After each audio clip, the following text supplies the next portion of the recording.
You cannot explain it to anyone. And you have tried. You search for the right words, and they never quite arrive because the feeling itself resists description. It is not depression. It is not grief. It is not the kind of pain that comes with a clear source you can point to and say, there, that is where it started. It is more like a quiet absence, a low hum of nothing underneath everything you do. You go to work, you come home, you laugh at the right moments and respond when people speak to you. But somewhere behind all of it, there's a room inside you that feels empty. And no matter how full you make your life on the outside, that room stays exactly as it is. The worst part is not the feeling. The worst part is what you tell yourself about it. That something must be wrong with you. That everyone else seems to be living inside their life while you're somehow watching yours from a step behind. That you should be grateful, and you know you should be grateful, and the fact that you still feel this way despite knowing that makes it worse. You'll probably try to fix it. New habits, new goals, new plans, and new people and new distractions. Sometimes they work for a week, sometimes for a day, but the emptiness always returns because you have been treating it as a problem to be solved. And the Japanese discovered something centuries ago that changes everything. The emptiness is not a problem. It is a message. And until you learn to read it, you will keep trying to silence the only thing that is actually trying to help you. In feudal Japan, there lived a samurai named Hideo who had achieved everything a man of his time could hope to achieve. He was respected. He was skilled. He had a family, a home, and the honor of his clan behind him. By every measure of his world, his life was full. And yet every morning he woke with a heaviness he could not name. Not sadness, not regret, just an emptiness that sat in his chest like a hollow stone, unchanged by victory or rest or the company of people he loved. He traveled for weeks to find a Zen master he had heard spoken of in his province. When he arrived, the master was sweeping the courtyard of his small temple with a bamboo broom.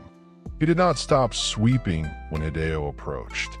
"I have come seeking an answer," Hideo said. "I have everything a man could want, and I feel nothing." The master continued sweeping. He swept a pile of leaves into the center of the courtyard. Then he looked at the pile and spoke. "You see this pile of leaves?" "Yes," Hideo answered. "What was here before I swept them together?" "Empty space," Hideo said. The master nodded. "And what can I do with empty space that I cannot do with a pile of leaves?" Hideo thought for a moment. "You can build something there. You can place something new there. The leaves would be in the way." The master leaned the broom against the wall and looked at Hideo for the first time. "You have spent years," he said, "piling things into the courtyard of yourself. Achievements, roles, expectations, identities, and now something inside you has done the sweeping. The hollow feeling you carry is not a wound. It is a cleared courtyard. The question is not why it is empty. The question is what you're going to build there now." Hideo stood in silence for a long time. When he left the temple that evening, he did not feel fixed. He did not feel full, but he felt something he had not felt in years. He felt as if he was standing at the beginning of something rather than at the end. The ancient Japanese had a word for what Hideo experienced. They called it ku, written as gon in Japanese. It means emptiness, void, open sky. But in the Zen tradition and in the samurai philosophical code, ku was never understood as a deficiency. It was understood as a state of profound potential. The great sword master Miyamoto Musashi dedicated an entire section of his book of 5 Rings to Ku. He described it as the highest condition a warrior could cultivate. Not a mind full of strategy and plan and calculated thought. A mind so empty and open that it could respond to anything, receive anything, become anything the moment required. Ku was not weakness. Ku was the ultimate readiness. The Zen masters taught that human beings naturally go through cycles of accumulation and clearing. We build identities, we inhabit roles, we fill ourselves with beliefs and plans and versions of who we think we are. And then life, or time, or simply the natural process of growth sweeps some of it away. And we are left standing in the cleared courtyard wondering what went wrong. Nothing went wrong. You're between versions of yourself. The old courtyard has been swept. The new one has not yet been built. And the hollow feeling you experience in that gap is not a sign of failure. It is the sensation of standing in cleared space. There is another Japanese concept that speaks directly to this feeling. Mono no ue. It translates as the pathos of things or the gentle sadness of impermanence. The Japanese understood for centuries that there is a particular ache that comes with being alive and paying close attention. The cherry blossoms are beautiful and they fall. The seasons change and they do not ask permission. People arrive in our lives and some of them leave. And beneath all of it, there is a quiet sadness that the Japanese did not try to cure or overcome. They recognized it as evidence of depth, of presence, of a person sensitive enough to feel the weight of being here. If you feel empty, you're not broken. You're cleared. You're between. And the space you're standing in right now, uncomfortable as it is the exact space from which everything meaningful grows. Here are 4 Japanese practices for moving through this emptiness with wisdom rather than fear.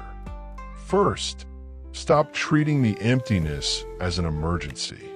The moment we feel the hollow sensation, we reach for something to fill it. We scroll, we plan, we eat, we call someone, we start a new project.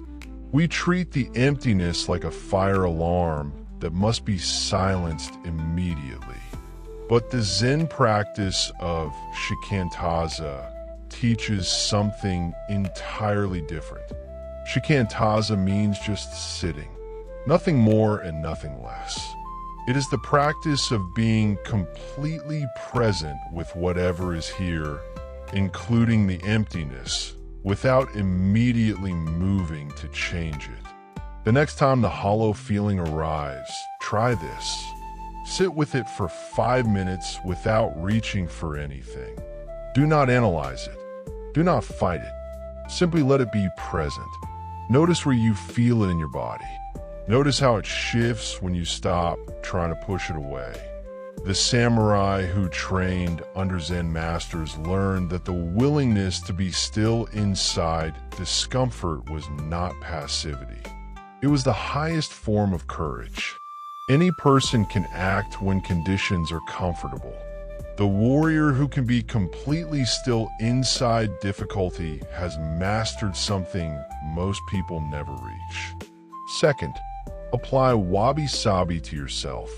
Wabi-Sabi is the Japanese aesthetic of imperfect and incomplete beauty. You have seen it in the cracked ceramic bowl repaired with gold, in the weathered stone in the garden, in a single bare branch against a winter sky. Wabi-Sabi does not try to fix imperfection. It finds the beauty that exists within it. Most of us apply a standard to ourselves that we would never apply to anything we love. We look at our incompleteness and call it failure. We look at our emptiness and call it damage. Wabi-Sabi asks you to look again. The cleared courtyard is not an ugly courtyard. It is an honest one. The empty room inside you is not a sign that you have lost something. It is a sign that you have been real enough, present enough, and alive enough to notice when something no longer fits. You are allowed to be unfinished. Every beautiful thing in Japanese art carries a visible incompleteness. That incompleteness is not despite the beauty. It is the source of it. Third, come back to one small thing with your full attention. The Japanese tea ceremony was built around a single principle. Give your complete and undivided presence to one small thing and discover that it contains everything. The tea master does not perform the ceremony while thinking about the next task or the previous conversation. He gives his entire self to this bowl, this water, this moment. And in that total presence, the hollowness has no room to take hold because he is fully occupied with being alive inside a single act. You do not need a tea ceremony. You need one moment each day where you bring your complete attention to something small. The warmth of water on your hands, the sound of your own breathing, the texture of the ground beneath your feet. The Japanese call this quality of single-pointed attention Ichimi, the single taste. And it is the opposite of the scattered, half-present awareness that modern life trains us into. Emptiness thrives in the gap between where you are and where your attention is. Ichimi closes that gap, not forever, not dramatically, just for this moment. And this moment is always enough to begin. Fourth, let the emptiness show you your Ikigai. Ikigai is the Japanese concept of a life's reason, the thing that makes you willing to rise in the morning. The intersection of what you love, what you are good at, what you can offer, and what sustains you. In its simplest form, it is the quiet sense that your life is moving towards something that genuinely matters to you. Inner emptiness is very often Ikigai trying to get your attention. Not the absence of meaning, but the signal that you have drifted from it.